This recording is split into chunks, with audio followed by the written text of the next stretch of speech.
সুপ্রিয় চাকরি প্রত্যাশী বন্ধুরা, আমাদের ডেইলি অফ জব সার্কুলার চ্যানেলে আপনাকে স্বাগতম। বন্ধুরা, আপনারা দেখতে পাচ্ছেন জেলা প্রশাসকের কার্যালয় কিশোরগঞ্জে একটি 141 পদে মেগা একটি নিয়োগ বিজ্ঞপ্তি প্রকাশিত হলো। তো বন্ধুরা, আজকের ভিডিওতে আমরা সেই নিয়োগ বিজ্ঞপ্তির সম্পর্কে পদের নাম, পদের সংখ্যা, বেতন স্কেল এবং শিক্ষাগত যোগ্যতা, অভিজ্ঞতা এবং আবেদন করার জন্য কী কী প্রয়োজন তা সকল বিষয়ে বিস্তারিত আলোচনা করব। তো বন্ধুরা, আমার একটা অনুরোধ থাকবে, আপনারা ভিডিওটি না কেটে বা না টেনে দেখে শুরু থেকে শেষ পর্যন্ত ধৈর্য সহকারে দেখবেন। তো বন্ধুরা, প্রথমে 1 নম্বরে রয়েছে, আমরা দেখতে পাচ্ছি ড্রাফটসম্যান।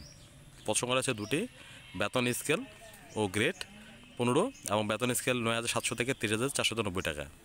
বন্ধুরা, শিক্ষাগত যোগ্যতা হিসেবে বলা হয়েছে কোনো স্বীকৃত বোর্ড হতে ন্যূনতম দ্বিতীয় বিভাগ বা সমানের সিজিপিএ সহ উচ্চ মাধ্যমিক সার্টিফিকেট বা সমান পরীক্ষায় উত্তীর্ণ, কোনো স্বীকৃত কারিগরি বোর্ড কর্তৃক অনুমোদিত প্রতিষ্ঠান হতে ন্যূনতম 6 মাসের সিভিল ড্রাফটিং বিষয়ে টেট কোর্স সনদপ্রাপ্ত। 2 নম্বরে অফিস সহকারী কাম কম্পিউটার মুদ্রাক্ষরিক। পদ সংখ্যা আছে 17টি এবং গ্রেড বেতন আপনারা দেখতে পাচ্ছেন 16 গ্রেড। স্কেল হচ্ছে আপনার 9,300 থেকে 22,490 টাকা। এবং এখানে বলা রয়েছে কোনো স্বীকৃত বোর্ড হতে অন্যতম দ্বিতীয় বিভাগ বা সমান সিজিপিএ সহ উচ্চ মাধ্যমিক সার্টিফিকেট বা সমান পরীক্ষায় উত্তীর্ণ এবং বন্ধুরা অবশ্যই কম্পিউটার ব্যবহারে দক্ষতা থাকতে হবে এবং প্রতি মিনিটে ইংরেজিতে 20টি ও বাংলায় 20টি শব্দ টাইপ করার দক্ষতা থাকতে হবে। 3 নম্বরে রয়েছে নাজির কাম কেশিয়ার। পদ সংখ্যা রয়েছে 13টি এবং বেতন গ্রেড 16 এবং স্কেল 9,300 থেকে 22,490 টাকা। এবং এখানে বন্ধুরা বলা হয়েছে যে অন্যতম দ্বিতীয় বিভাগ বা সমমানের সিজিপিএ সহ উচ্চ মাধ্যমিক পরীক্ষায় উত্তীর্ণ বা সমান সার্টিফিকেট এবং কম্পিউটার ব্যবহারের দক্ষতা এবং প্রতি মিনিটে বাংলায় 20টি ও ইংরেজিতে 20টি শব্দ টাইপ করার দক্ষতা। 4 নম্বরে রয়েছে সার্টিফিকেট সহকারী। পদ সংখ্যা রয়েছে 12টি। সেম বন্ধুরা, এখানে দেখতে পাচ্ছেন বেতন গ্রেড 16 এবং উচ্চ মাধ্যমিক পাস এবং কম্পিউটার ব্যবহারের দক্ষতা, এছাড়াও 20টি বাংলা 20টি ইংরেজি প্রতি মিনিটে টাইপ করার দক্ষতা। এবং 5 নম্বরে রয়েছে সার্টিফিকেট পেশকার। পদ সংখ্যা রয়েছে 12টি। এখানেও বেতন গ্রেড 16 এবং বন্ধুরা উচ্চ মাধ্যমিক পরীক্ষায় উত্তীর্ণ যারা তারা আবেদন করতে পারবেন, কম্পিউটার ব্যবহারের দক্ষতা। এবং বন্ধুরা আবারও দেখতে পাচ্ছেন বাংলায় 20টি এবং ইংরেজিতে 20টি শব্দ টাইপ করার প্রতি মিনিটে দক্ষতা। এবং 6 নম্বরে রয়েছে ক্রেডিট চেকিং কাম সায়রাত সহকারী। পদ সংখ্যা রয়েছে 12টি, বেতন গ্রেড 16। এখানে বন্ধুরা আপনারা যারা উচ্চ মাধ্যমিক পাস করেছেন তারা আবেদন করতে পারবেন, কম্পিউটার ব্যবহারের দক্ষতা প্রয়োজন এবং প্রতি মিনিটে 20টি বাংলা এবং 20টি ইংরেজি শব্দ টাইপ করার দক্ষতা। 7 নম্বরে রয়েছে মিউটেশন কাম সার্টিফিকেট সহকারী। পদ সংখ্যা রয়েছে 12টি। এখানে বেতন গ্রেড 16 এবং বন্ধুরা এখানেও যারা ইন্টারমিডিয়েট পাস করেছেন তারা আবেদন করতে পারবেন এবং প্রতি মিনিটে বাংলায় 20টি এবং ইংরেজিতে 20টি শব্দ টাইপ করার দক্ষতা থাকতে হবে। এবং 8 নম্বরে রয়েছে ট্রেসার। পদ সংখ্যা রয়েছে 2টি এবং যারা এখানে উচ্চ মাধ্যমিক অর্থাৎ বন্ধুরা যারা আপনারা এসএসসি পাস করেছেন তারা এই আবেদন করতে পারবেন।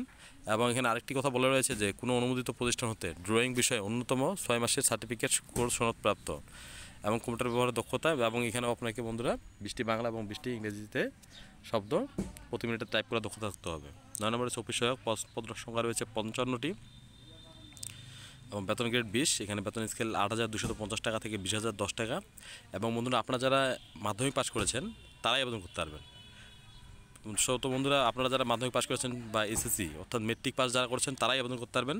তো যারা আবেদন করতে চান অবশ্যই আবেদনগুলো করে নেবেন। এবং 10 নম্বরে রয়েছে নিরাপত্তা প্রহরী। পদ সংখ্যা রয়েছে 3টি। এখানে আপনারা যারা মাধ্যমিক পাস করেছেন তারা আবেদন করতে পারবেন। এবং 11 নম্বরে যে সর্বশেষ পদটি রয়েছে পরিচ্ছন্নতা কর্মী। পদ সংখ্যা রয়েছে 1টি। বন্ধুরা এখানে আপনারা যারা 8ম শ্রেণী পাস করেছেন তারা আবেদন করতে পারবেন। তো বন্ধুরা এই ছিল বিস্তারিত শুরু থেকে শেষ পর্যন্ত যে ক্রমান্বয়ে 11টি পদ রয়েছে বিস্তারিত আলোচনা। এবং আমরা পরবর্তীতে দেখে নেই যে শর্তাবলী। এখানে অবশ্যই বন্ধুরা 16/6/25 অবশ্যই তারিখের মধ্যে অবশ্যই 18 থেকে 32 বছর পর্যন্ত হতে হবে। এবং এখানে আরেকটি কথা বলা রয়েছে চাকরির আবেদন অনলাইনে আগামী 16/6/25 সকাল 10টা ঘটিকা থেকে 15/7/25 অর্থাৎ বন্ধুরা সামনে আগামী মাস 15 জুলাই রাত 11টা 59 পর্যন্ত দাখিল করা যাবে। এবং কোনো প্রকার সরাসরি বা ডাকযোগে কোনো দরখাস্ত গ্রহণ করা হবে না, সরাসরি অনলাইনে আবেদন করতে হবে। এবং এখানে বন্ধুরা আপনারা আরেকটি জিনিস দেখতে পাচ্ছেন যে শর্তাবলী। আপনাকে যারা পরীক্ষার্থীগণ বা প্রার্থীগণ আছেন তারা অবশ্যই dc-kisorganj.teletalk.com.bd এই ওয়েবসাইটে আবেদন পূরণ করতে হবে। এবং সময়সীমা বন্ধুরা আপনারা আবেদন সাবমিট করার পর থেকে 72 ঘন্টার ভিতরে নির্ধারিত ফি প্রদান করে আপনাকে আবেদনটি প্রদান করতে হবে, অন্যথায় কিন্তু আপনার আবেদনটি বাতিল হবে। এবং অনলাইনে আবেদন প্রার্থীর রঙিন ছবি দৈর্ঘ্য 300 প্রস্থ 300 পিক্সেলে এবং স্বাক্ষর 300 আর দৈর্ঘ্য 300 এবং প্রস্থ 80 পিক্সেলে নির্ধারিত স্থানে আপলোড করে আবেদনটি সাবমিট করতে হবে। এবং বন্ধুরা এখানে পরীক্ষার যে ফিটি আপনারা দেখতে পাচ্ছেন 1 থেকে 8 নম্বর পদের জন্য 100 টাকা এবং সার্ভিস চার্জ 12 টাকা সহ 112 টাকা। এবং 9 থেকে 11 নম্বর পদের জন্য 50 টাকা, সার্ভিস সহ 6 টাকা সহ 56 টাকা। তো বন্ধুরা এই ছিল বিস্তারিত। আপনারা যারা আবেদন করতে চান অবশ্যই আবেদনটি করে নেবেন। আর বন্ধুরা আপনারা যারা শুরু থেকে শেষ পর্যন্ত দেখছেন অবশ্যই ভিডিওটি দেখার জন্য অসংখ্য ধন্যবাদ। এবং আরেকটি কথা বলে রাখি বন্ধুরা, বর্তমানে অনেকগুলো নিয়োগ প্রকাশিত হচ্ছে বন্ধুরা 25 সালে। তো আপনারা সকল প্রকার চাকরির বিজ্ঞপ্তি সবার আগে পেতে অবশ্যই আপনারা যারা আমাদের চ্যানেলটিতে নতুন এবং এখনও সাবস্ক্রাইব করেনি বন্ধুরা, আমার একটু অনুরোধ থাকবে আপনারা অবশ্যই সাবস্ক্রাইব করে ফেলুন এবং পাশে থাকা বেল আইকনটি প্রেস করে সাথে থাকুন। বন্ধুরা ভিডিওটি ভালো লাগলে লাইক করুন, কমেন্ট করুন, শেয়ার করুন। সাথে থাকার জন্য ধন্যবাদ।